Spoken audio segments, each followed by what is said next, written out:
ఈ ఫోటోలో చూడముచ్చటగా కనిపిస్తున్న ఈ పిల్లలిద్దరూ కవలలు. వీరికి 6 ఏళ్లున్నాయి. వీళ్ళని చూస్తే ఎవరికైనా ముద్దు చేయాలనిపిస్తుంది.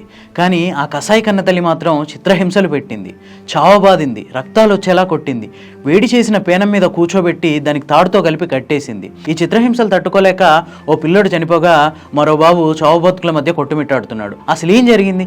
ఆమె ఎందుకు ఇలా ప్రవర్తించింది? ఈ చిన్నారుల పేర్లు ఆకాష్, కార్తిక్. వీళ్ళది ఏపీలోని పల్నాడు జిల్లా ఎడ్లపాడు మండలం కొండవీడు. వీళ్ళ అమ్మా నాన్నలు సాగర్, అనుష. కూలి పనులు చేసుకొని పిల్లల్ని పోషించేవాళ్ళు.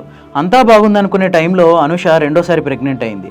డెలివరీ టైంలో పాప పుట్టి అనుష చనిపోయింది. దాంతో సాగర్ ఆ పుట్టిన బిడ్డను పిల్లలేని ఓ జంటకు దత్తత ఇచ్చేశాడు. 1.5 years కిందట సాగర్ గుంటూరు జిల్లా ఫిరంగిపురానికి చెందిన లక్ష్మిని రెండో పెళ్లి చేసుకున్నాడు. పిల్లలతో సహా వచ్చి ఫిరంగిపురంలోనే ఉంటున్నాడు. పెళ్లి టైంలో లక్ష్మి వీళ్ళిద్దరిని తన సొంత పిల్లల్లా చూసుకుంటానని బంధువులకు మాట ఇచ్చింది. మొదట్లో బాగానే ఉంది, కానీ రీసెంట్ గా ఆమెకి ఓ పాప పుట్టింది.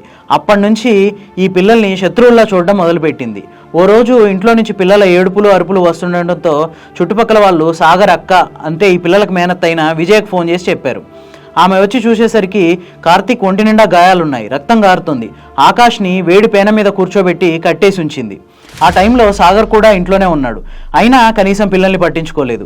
విజయ్ వచ్చి నిలదీసేసరికి సాగర్, లక్ష్మి ఇద్దరూ కలిసి ఆమెకు సమాధానం చెప్పకుండా నీకెందుకంటూ ప్రశ్నించి సొంతూరు కొండవీడుకు వెళ్ళిపోయారు. చేసేదేమీ లేక విజయ ఫిరంగిపురం పోలీసులకు కంప్లైంట్ చేసింది. దాంతో ఫిరంగిపురం పోలీసులు సాగర్, లక్ష్మిని ఎత్తుక్కుంటూ కొండవీడు వెళ్లారు.